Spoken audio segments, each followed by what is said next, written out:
Кэтрин Гутциллер получила магистерскую степень в колледже Бринбора и докторскую степень в университете Висконсин-Мэдисон. Ее интересы сосредоточены на греческой и латинской поэзии, на исследованиях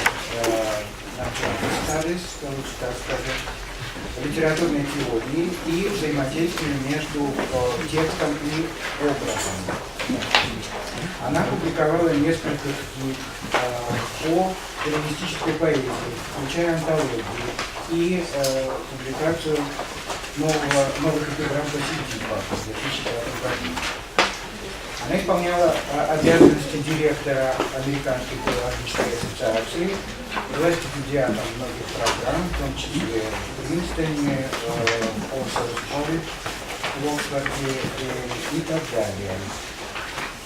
И получила множество наград. Сейчас она профессор университета в Цинциннати и выступит с докладом на тему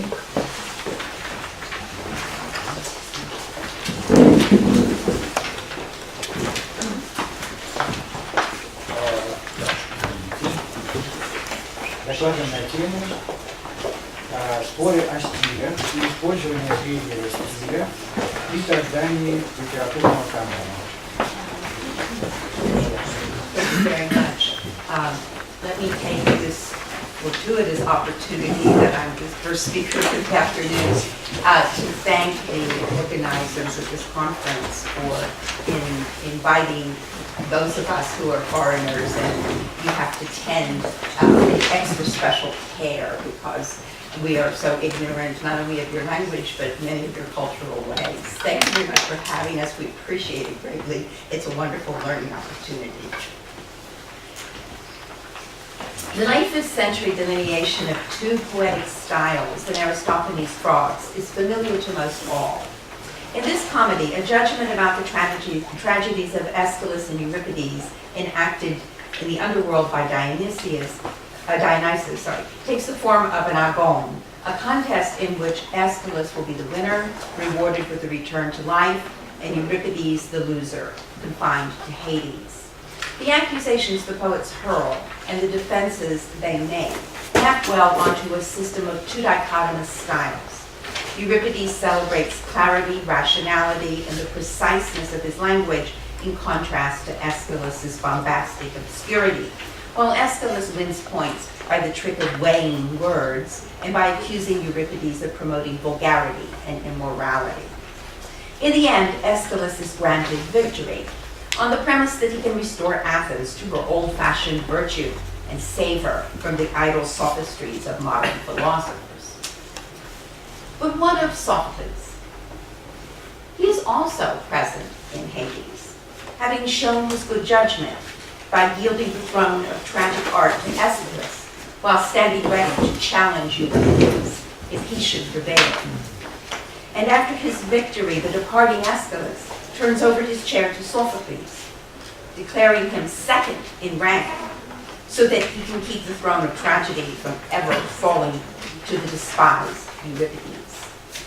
Here we have an early example of the use of the middle to judge poets.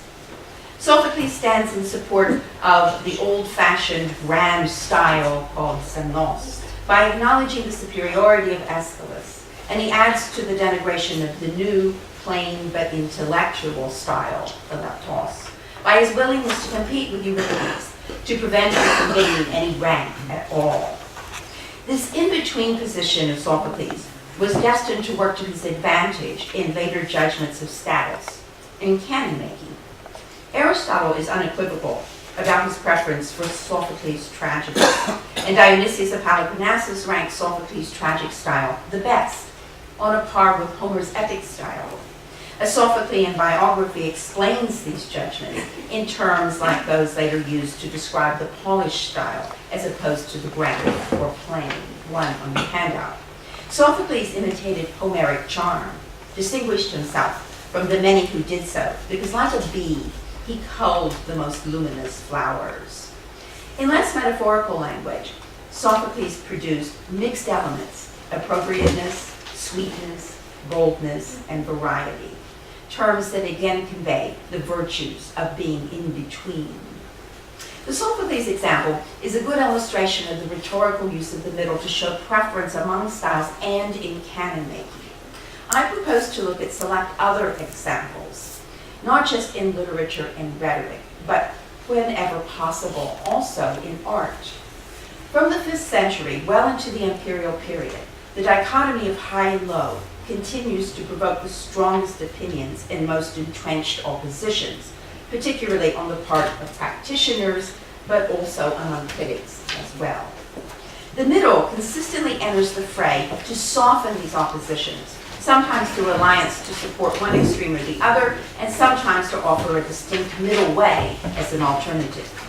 The middle is often presented as a mixture, sharing qualities of both high and low, but it may also exhibit qualities less in evidence in the high or low versions. Its persistent characteristics are mixture and in-betweenness, and these may lead to multiplication of styles or detection of styles intermediate to the major three. These strategies are almost always, I propose, a means to claim a top rank for a favored writer or artist, hence the rhetorical character. Even a category of best, present in the imperial period, if not earlier, is based on amplification of techniques for defining the middle. As shown by Sophocles' role in the Frogs, the concept of the middle in styles existed already in the High Classical age, though subordinate to an agonistic debate about high and low. The Kertamen of Homer and Hesiod, which existed in some form already in the 4th century museum of Alcidamas, explores the question of who is best in the genre of epic. Here Homer and Hesiod contest by quoting lines from their poetry and end with a set piece representing their best passage. The audience, struck with wonder, prefers Homer on the basis that his words transcend the merely appropriate. But the king who organized the contest garlands Hesiod on the grounds that directing people to farming in peace is better than directing war and slaughter. But in the later Hesiod will be connected to the middle style. But in the classical climate in which the Kertamen took form, Hesiod is offered as the dichotomous counterpart to Homer, and the main basis for judging his superiority is subject matter and its moral effect on the audience. The later formal descriptions of the styles divide the topic into subject matter and language, so that the styles are not typically just a matter of linguistic usage, lexis, in literature, or technical expertise in art, akribeia. A passage from Demetrius's On Style offers rare and important evidence for a theory of dichotomous styles in art already in the 4th century, number 2 on the handout. To support his point that grandeur comes from subject matter as much as from linguistic usage, Demetrius cites the painter Nicias, who belongs to the second half of the 4th century BC. Nicias said that no small part of the art of painting was to choose a subject of imposing grandeur,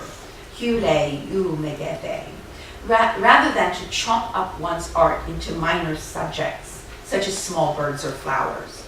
He preferred to paint cavalry or naval battles.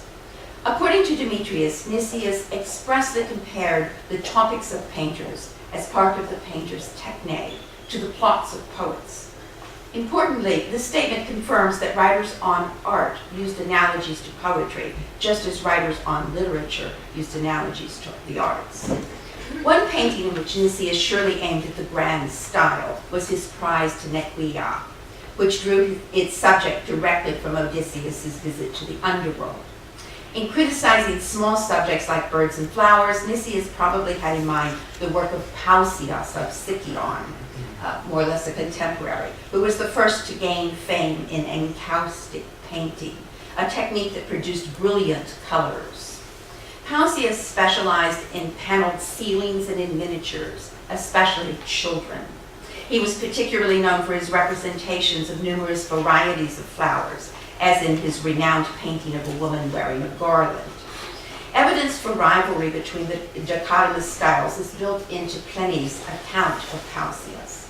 When his rivals claimed that he was limited to painting miniatures because of his methodical method, tarda picturae ratio, Pausias demonstrated his ability to work quickly by producing a painting of a boy in a single day, a work entitled The One-Day Boy. Clearly, critical discussion about painting in the later 4th century was anchored by the concept of two styles, distinguished by high and low subject matter and by traditional versus newer techniques of coloring. The grand style was typically associated with heroic subjects, depicted in a severe style with simple colors, whereas the newer contrasting style was associated with realistic subjects depicted in a complex style, realized in rich, luxurious colors or complicated blending of shades. The classical phenomenon of contests between styles evolves by the early Hellenistic period into critical debates involving both theorists and practitioners. The dominant debate about poetry is documented in Callimachus's defense of his thin muse in the prologue to the Aetium, against complaints that he fails to compose a continuous poem of many thousands of lines on kings and heroes. This thin style is defined in terms of its opposite, the fat style that Callimachus associates with Antimachus of Colophon's long mythical elegy called Lede, after the poet's lost beloved. This Lede is characterized by Asclepiades, apparently as praise, as more grand semnotere than all the other Lydian women.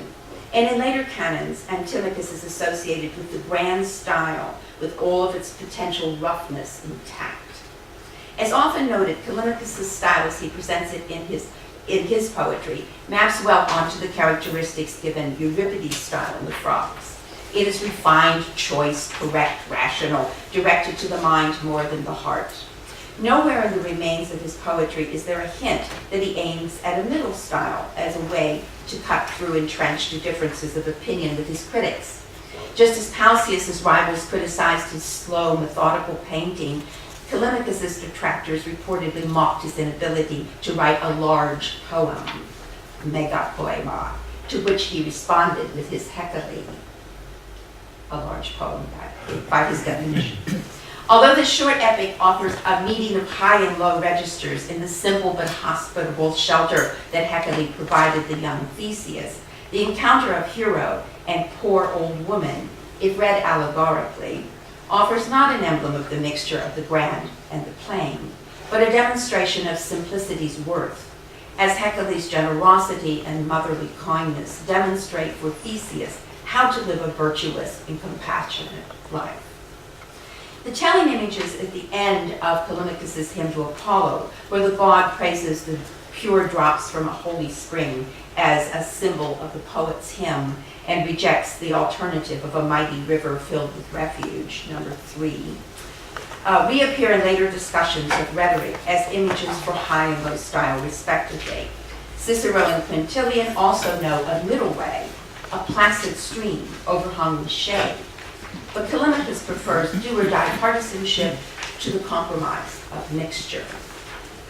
The use of the middle style to deflect the intensity of debate about oppositional styles, and sometimes to advocate an alternative manner, brewed throughout the Hellenistic period. Tripartition is attested already in various aspects of literary criticism of the 4th century. One example is Plato's division of poetry as a form of storytelling into narrative, dramatic, and a combination of the two, as an epic. In peripatetic thought, the range of styles in prose was reassessed under the concept of the mean, which is not just a point between two opposite poles, but the right or best option between two defective extremes. Attention has often been called as well to a passage in the Rhetoric in which Aristotle declares that the necessary quality of clarity comes from a style that is neither too diffuse nor too concise. Rather, he says, the middle is most suitable. Handout number 4. Such statements foreshadow the development of the concept of the middle style in oratory, which seems to have been gradual, though often associated with Theophrastus. Cicero knows that the Sophists invented the florid and polished style, which was rejected by the proponents of the simple and the grand styles, until it settled into the category of the middle. An important stage in legitimizing the middle as a mean was undoubtedly Theophrastus's analysis of the sophist Symmachus of Chalcedon, who supposedly was the first to harmonize the two styles, serving as a forerunner of the more perfected middle style offered by Isocrates, at least in later analysis. As Dionysius tells us in providing this information, this middle style was a mixed one, synthesizing the other two. Number 4 on that kind of, did I say? Yes, both of these are. In poetry, the concept of the middle style had likely developed already in the 4th century, but was certainly present in the 3rd.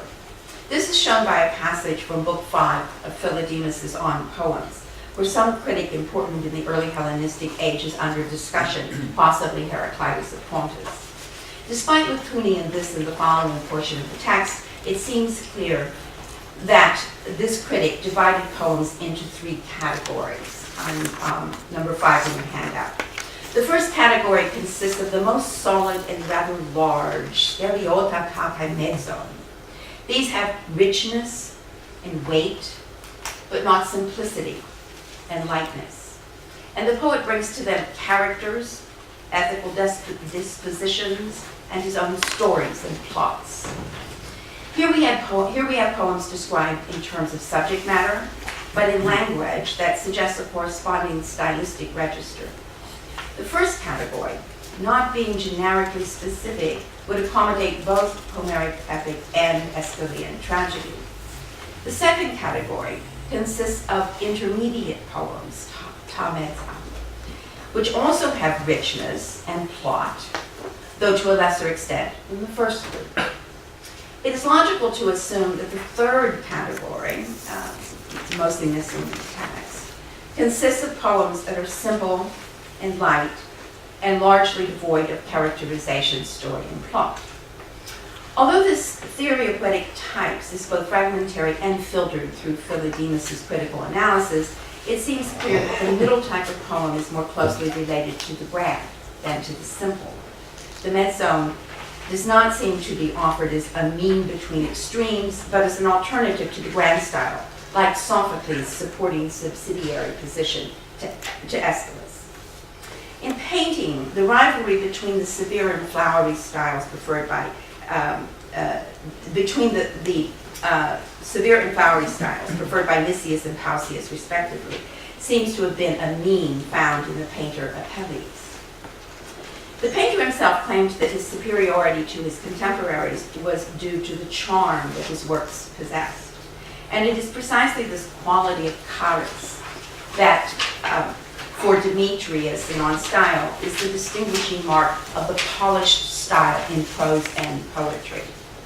As Inez Rouvray has pointed out, a mean between the austerity of the old 4 colors and the brilliance of fancy colors created by a new range of paints is suggested by Apelles' invention of a varnish that played up brightness from close-up, but from a distance covered up the florid colors with somberness, austeritas, related to the name of one of the styles we'll be coming to in a moment. 6 on the handout. If it is right to understand that Apelles is promoting himself as the best painter because he occupies the middle ground, unassailable because his work exhibits qualities of both the austere and florid, then we may have another indication that the middle was becoming a potential marker of excellence already in the late 4th century. We turn now to the period when the rivalry between the two dichotomous styles has been firmly altered by the concept of the in-between, which in its simplest form is a single middle style. This process, complete by the time of the Auctor ad Herennium and the rhetorical writings of Cicero, was clearly a product of Hellenistic theorizing, preserved to some extent in Demetrius, and uncertainly dated to the Hellenistic or imperial periods. As in Demetrius, discussions of the middle style are often descriptive, reflecting the wide stylistic range actually found in literature and art. Demetrius sets out 2 in-between styles, the forceful, denos, and the elegant, glaphoros, which can be combined with either the grand, which he calls megalogrates, or the simple, the ischnos. But the grand and simple cannot ever be combined, he says, and for that reason, some claim there are really only two styles. An economy of styles fostering rivalry and invective continues then among some, despite the ameliorating influence of the middle. In Hellenistic and Roman oratory, rivalry between two distinctly different styles survives or is revived in the debates between the Atticis and Asianists. Once again, there arose a middle way in the Rhodian school. At the same time, rhetorical theorists embrace the utility of a mixture of styles by the recognition that different styles are appropriate to different speeches or to different parts of a single oration. My interest in the final part of this paper is not, however, in the concept and in the use of the middle concept for producing oratorical variety or for avoiding stylistic rivalry, but rather to investigate its role in canon making. The great Alexandrian editors Aristophanes of Byzantium and Aristarchus of Samos are said by Quintilian to have been responsible for drawing up the lists of best writers in each genre. By the late Hellenistic period, there has also developed a process of associating these canonical authors within each genre with one of the 3 or 4 styles. The middle style in its classic form was not typically a strongly held favorite among some critics, but its essential quality of mixture did provide a basis for elevating certain writers or artists over others. A clever realignment of the 3 styles by Dionysius of Halicarnassus offers an example, number 7. In both On Composition and his Demosthenes, Dionysius discusses 3 styles, or more exactly, forms of composition, of synthesis, since subject matter is omitted. And to these styles, he gives the names austere, austera, polished, bufera, which in some manuscripts is also glossed, anthera, flowery, and well-balanced, eukarpos. These are not the traditional 3 styles, since the plain is missing. Rather, the grand style and the polished, which is somewhere in the middle, typically, become the 2 extremes, and a new 3rd style is inserted between them. This so-called well-blended eukarpos style is, as he says, a mixture produced by selecting the best qualities of the other 2. It has no unique character, but like the mixture of colors in painting, it is formed by choosing or rejecting qualities in accordance with the purpose and ability of the author. This style carries off first prize in Dionysius' view because it is a mean, just as in Aristotelian thought, virtue in life, deeds, and art is a mean. Consequently, it is this well-blended style that defines in every genre the absolutely best author. In epic, it is Homer, surpassing austere Antimachus and Empedocles at one pole and polished Hesiod at the other. In lyric, Stesichorus and Alcaeus are the well-blended best, surpassing the austere Pindar and the polished Sappho, Anacreon, and Simonides. In tragedy, Sophocles surpasses Aeschylus and polished Euripides.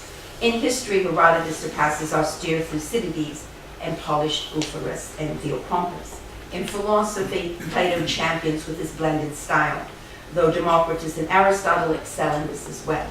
And in oratory, Demosthenes surpasses austere Antiphon and polished Socrates. In his treatise on Demosthenes, Dionysius' central point is his critical judgment of Demosthenes as the absolutely best orator. And we may remember that in Demetrius' 4 styles, the forceful has been added apparently to accommodate the excellence of Demosthenes. In the process of canon making, the ultimate utility of the middle concept, in its essential quality as a mixture rather than as a mean, was to elevate a very select few to the category of best of best. This was done by promoting as truly best the ideal of an author or artist who excelled at blending all the styles within a genre, or who excelled in different genres demanding different styles. Dionysius employs his concept of the well-blended in this way to elevate one poet to top rank, and that is Homer. He points out that his favored eukarpos style can take many forms and has been adapted by writers who have gained reputations in various genres. The pinnacle of achievement, however, is Homer, characterized as the source from which all rivers, the whole ocean, and all fountains flow, in the words of Homer himself. passage of Homer, Dionysius continues, is superbly adorned with both the austere and polished. And all who have practiced the same mean would seem inferior by far if compared with Homer. In describing Homer as a model for orators, Quintilian uses language very similar to that of Dionysius, alluding to the same Iliad passage and asserting that no one has surpassed Homer's sublimity in great matters or propriety in small matters. Quintilian's list of Homer's qualities as oppositional pairs, luxuriant and restrained, pleasing and serious, marvelous in both scope and brevity, also indicates a tradition, presumably Hellenistic, of praising Homer as best because he blends all into a mean. The same strategy of remolding and privileging the quality of mixture to select the best of best is somewhat self-servingly employed in Cicero's delineation of the ideal orator. Though the ideal orator is only an imagined best, as he explains in Orator, among the Greek orators Demosthenes comes closest. No one surpassed him in the grand style, or the refined or the blended. But although he was preeminent in every style, in reading him, Cicero still yearns for some boundless perfection. His definition of this paragon, found only in the realm of Platonic ideals, is the orator who is eloquent in all three styles as needed, who discusses small matters plainly, topics of moderate importance in a measured manner, and weighty affairs in the grand mode. Clearly, Cicero hopes to find himself equated with the ideal orator, and Quintilian's account of Latin oratory comes close to rendering that verdict. Cicero, he says, reproduced the force of Demosthenes, the fullness of Plato, and the charm of Isocrates, and not just by his studious attention to imitation, but through the fertility of his own immortal genius. Elsewhere, Quintilian makes an analogy between Cicero and Euphronior, the 4th century artist famed for his representations of gods and heroes in both sculpture and painting. He asserts that Euphronior was outstanding in several kinds of art, but that Cicero was preeminent in all the qualities of an orator. Lastly, I call attention to the critical tradition about Virgil, the undisputed master of Latin poetry. According to Donatus and Servius, Virgil demonstrated his superiority in every style by composing the eclogues in the simple genus, imitating Theocritus, the Georgics in the middle, imitating Hesiod, and the Aeneid in the grand, imitating Homer. Here, the three styles are distributed among three major works, rather than blended or used for different parts of one work. And this observation rhetorically establishes for Virgil not only universal competence, but also a sense of appropriateness. Virgil's understanding of the significance attached to each style is shown by the order in which he took them up. As Donatus tells us, the styles represent the stages of human history as a natural order. Plain style signifying pastoral life, the middle style agricultural life, and grand style military activity. Virgil additionally displayed a sense of decorum in matching each style to his own stage of life, building from simple to grand. His mastery of all the genera dicendi and his understanding of their proper use demonstrate his rightful place as the best of Latin poets, one who through stylistic choice replicated stages of human life on both the microcosmic and macrocosmic levels. The three styles as defined in ancient oratorial handbooks had a function that was primarily educational. They offered students models for analysis of passages and for practice through imitation. I tried to show that the concept of stylistic register had a different function in critical analysis and debate, a rhetorical use that was applied to both the verbal and the visual arts. Most particularly, I've explored the utility of the middle in critical judgment and canon making, processes that became professionalized in the early Hellenistic age. The middle was a useful concept in part because it was not a clearly distinct style, but flexible in its in-betweenness, sometimes ameliorating the grandeur of the high, and sometimes adorning the plainness of the low. As such, it offered a means of avoiding quarrels over irreconcilable approaches to art and literature among both practitioners and theorists, and so offered a less contentious way of defining and promoting opinions about comparative quality. In the imperial period, the process moved forward to embrace mixture as the primary element in canon making, mixture that can incorporate all stylistic levels in single works or in a body of work. In that manner, the middle concept continues to influence our opinions about the ranking and worth of ancient authors and artists.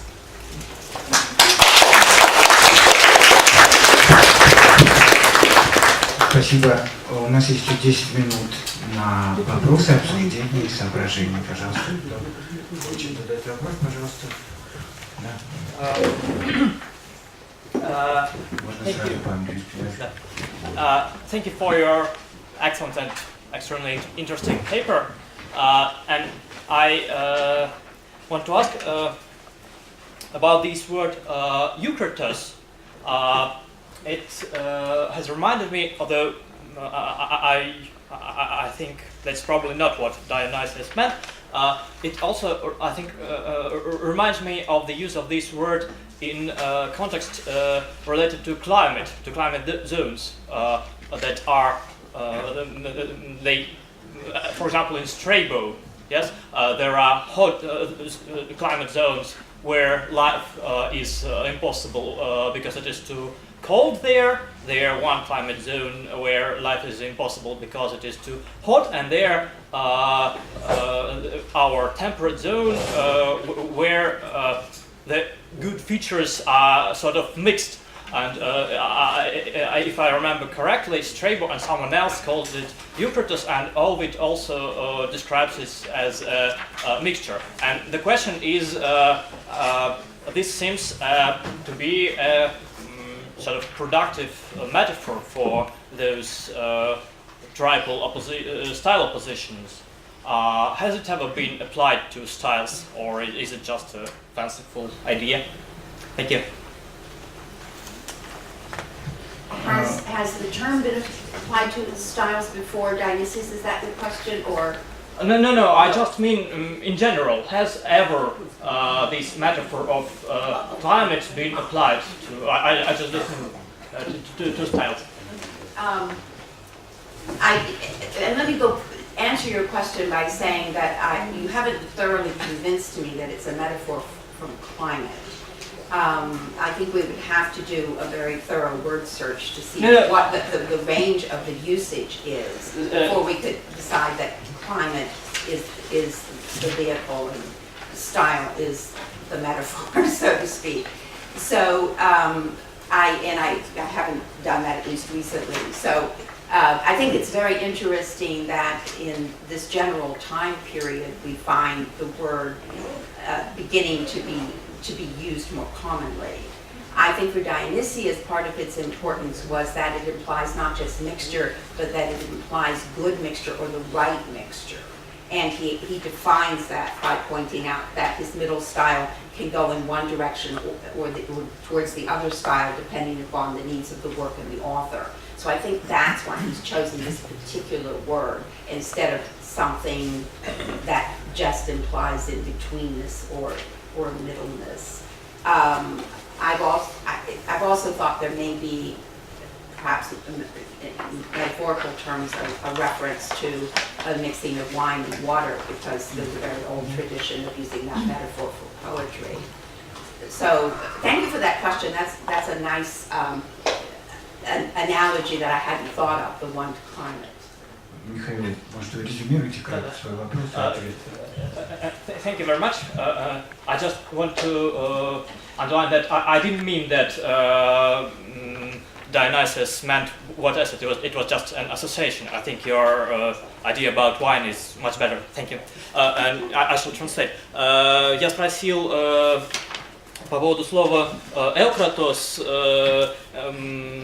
Это просто ассоциация такая была, что оно также применяется у Страбона и, кажется, еще у кого-то, Диоген Лаэрция, что ли, к умеренному климату, да, и там идея вообще похожая, тоже, что есть климатические зоны, где жизнь невозможна, потому что слишком горячо, есть где слишком холодно, а вот наша умеренная, да, и она описывается словом «эукратос», в смысле, что там как раз хорошая смесь, да, смесь в правильных пропорциях, так что можно жить. И вот, собственно, вопрос был, применяется ли она где-то или нет, вот, и ответ был, что,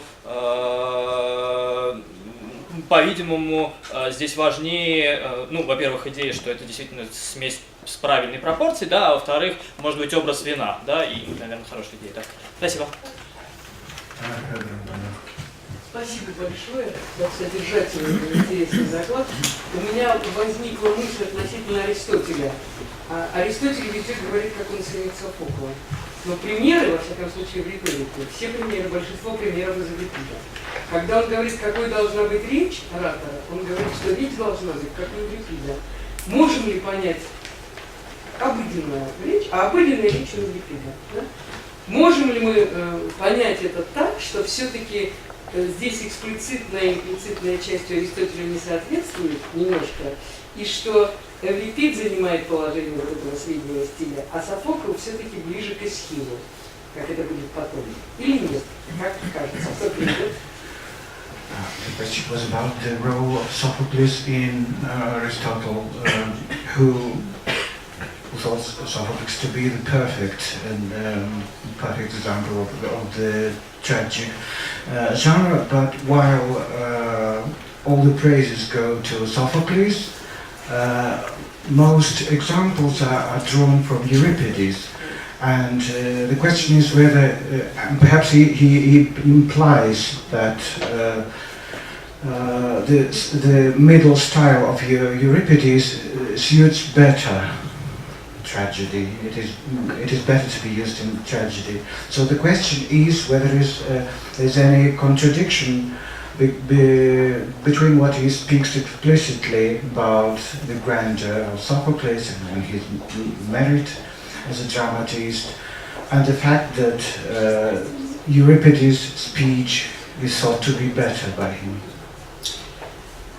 Well, thank you for that question. Because that's an important text that probably should be incorporated here. I didn't incorporate it here because Aristotle studiously avoids this language of three styles. He does, I guess you could argue, oppose Sophocles and Euripides. So I would put it if I had to put it anywhere in the arena of two dichotomous styles that are in conflict with each other and that you must choose between. So he chooses Sophocles, although he seems a lot to admire Euripides.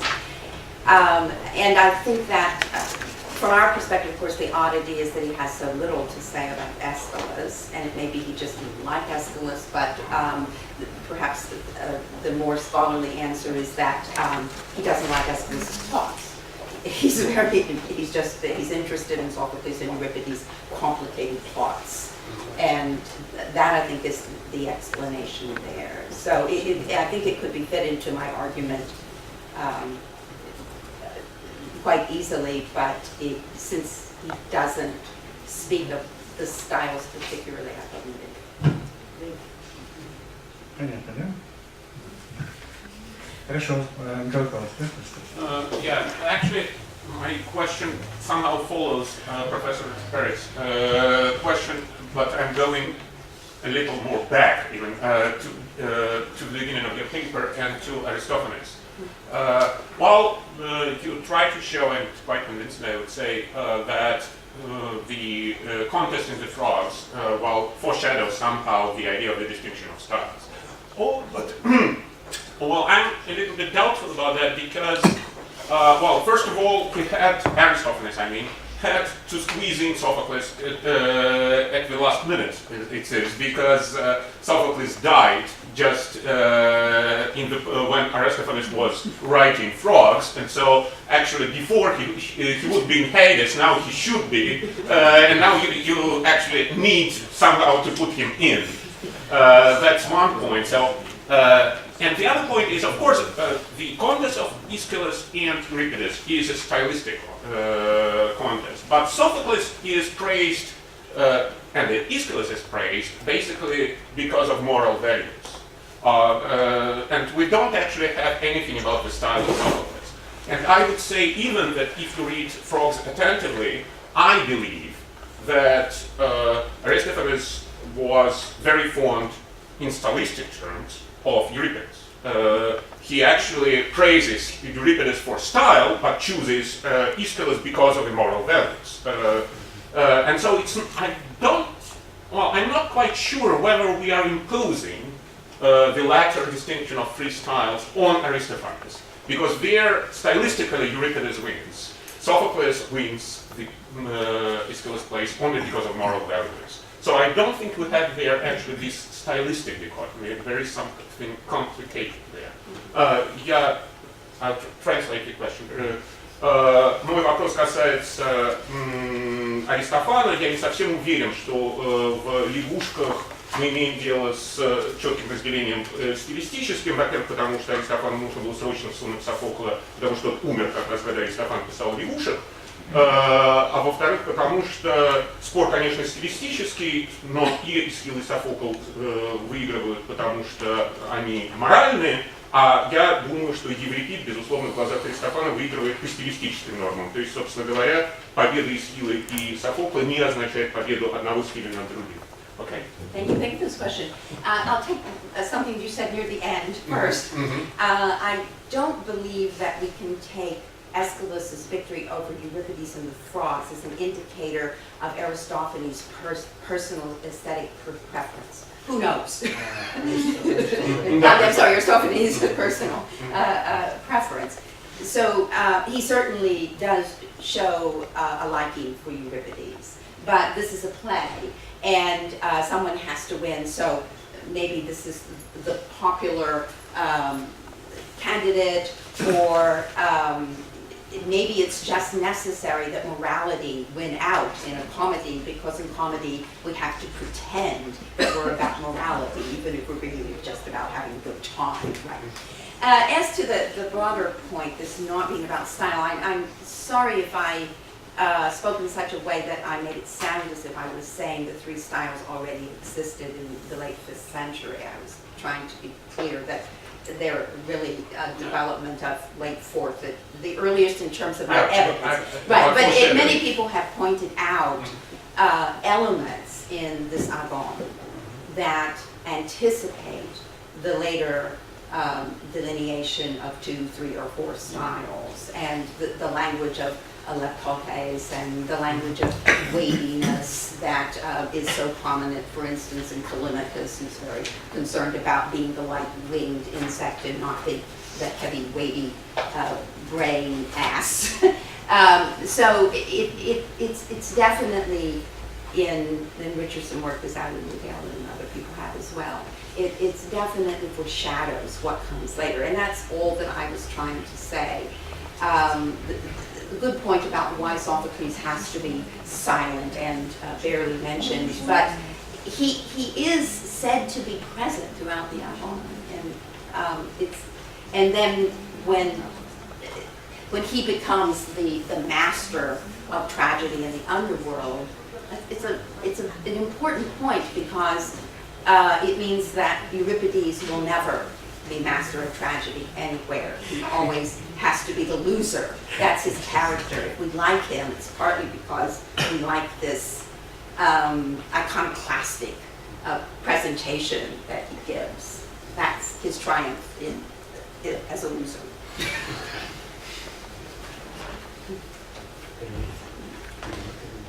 Ну да, значит, вопрос, ответ состоит именно, во-первых, что мы, конечно, не можем судить, и победа Эсхила вовсе не говорит об эстетических предпочтениях Аристофана. Что же касается вопроса о стиле, то профессор Гутциллер сказала, что она вовсе не хотела сказать, что эта концепция уже сформировалась в это время, можно говорить лишь о некоторых предвосхищении дальнейшей традиции, и в частности в терминологии, которая внутри этого агона присутствует. Что же касается, ну и кроме того, конечно, победа морали, это скорее, так сказать, комедийная идея, что мы все равно притворяемся, что мы говорим о морали, хотя мы вообще хорошо проводим время. Что же касается Софокла, то характерно, что тем не менее он все равно присутствует на сцене, хотя и молчит, на протяжении всего агона. И его победа, в общем, означает то, что Еврипид никогда не станет первым в трагедии, да, ни в этом мире, ни в другом, и что вообще он лузер, и в действительности его прелесть как раз может быть отчасти в том, что он лузер, не спровергающий некоторые популярные иконы. Да, пожалуйста. можно короткий вопрос? Во-первых, спасибо большое за интересный доклад. Я задаю вопрос не как классик, как медиевист. Для, скажем, Средневековья, Возрождения, если взять их поэтологический трактат, ну, скажем, Данте, не знаю, Леонардо Бруни и так далее, можно перечислять десятками, Гомер всегда безукоризненно высокий стиль. Без малейших колебаний и сомнений в этом. Вот, собственно говоря, мой вопрос заключается в том, как я понимаю, здесь он связан в основном со средним стилем, там, если от Платона, через Дионисия Поликарнасского, Шантиляна и так далее. Существовала ли сама дискуссия внутри античности? И вообще так ли это с понятием стиля или с каким-то более жанровым понятием? Откуда это? Потому что вот для всей позднейшей традиции, да, он действительно.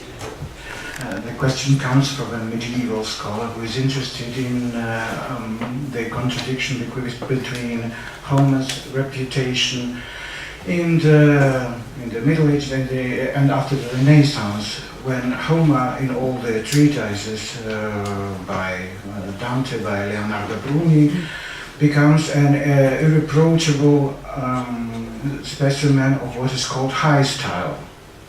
Elevated style, but in your paper it sounded like he was considered to be a perfect medium style, perfect middle style. So was there any discussion in antiquity about his place in that respect? Well, not to my knowledge, but then I don't claim to have read everything from particularly late antique culture. I do think that it surprises even some classicists when I explain how Homer is put into the middle style as the best, and certainly surprises my students because we do think of him as the representative of the high style, and he was in many of I think the less complex and reflective writers in the ancient world who were just plugging people into the place but in Demetrius and also particularly in Dionysius, who's a very sophisticated thinker about literature and has his own agendas about both poetry and prose, he falls into this other category, which is not the middle style, but some perfect blend, and that becomes almost a kind of special category above the trace identity for the best of best, for Virgil and for Cicero, in prose and poetry. That's it, right? And that descends in that form into the Middle Ages with Virgil, of course. Целом понятно, да? Ну, еще, я думаю, последний вопрос, потому что немножко мы привычили. Пожалуйста, да, пожалуйста, your question. Thank you. I thought that was very interesting. I was wondering if you could spell out the implications this might or might not have for genre. One thing I was thinking about was the late antique critic Diomedes, who inherited Plato, Aristotle, Servius's taxonomy for literature according to how much speech you have. And Diomedes puts it even more clearly or crudely than Aristotle or even Servius by saying that epic is a sort of mixture of drama and the oration because it has speech and narrative mixed together. And this idea of finding a middle style, and I thought of it because of the Homer thing, that Homer can be middle in one way and high in another. But I was just interested generally in whether you see a sort of map of genre being related to these kinds of observations or not. Yes and no. I think sometimes it is, as in the Virgil material that I cited, where the three great works of Virgil are related to the three styles. Quite clearly not in Dionysius, who goes through and tells us who's the best in each genre. the three, at least the three or more best in each, within the three styles in each genre. And the point that you made about the mixture of epic, of course, is already in Plato. Back when we're starting, I cited that as I think my first example of tripartition. Clear, there are three somethings here, although that's not exactly style, but one's aspect of style, that is how much narration and how much dramatic text you have. I think that something I didn't include here that's interesting is Callimachus's Iambus 13, where he defends himself against his critics for for his poloideia, which means, and compares himself to a carpenter who doesn't just make one type of furniture, but all kinds of furniture. And this is clearly related to genre. And he also defines it as what a mixture of dialect and the stylistic registers, I think, is implied there as well. So he's saying this is the way I work, and he works in different genres. He's an example of that. The question of whether that's a good thing or not can go all the way back at least to the end of the symposium, where Socrates is still awake at dawn arguing about whether the comic poet and the tragic poet can be the same person. So you see it in a way there. So I think that that's one strand from at least the early Hellenistic period onward, and certainly Callimachus, I would say, is claiming for himself the title of best of best already.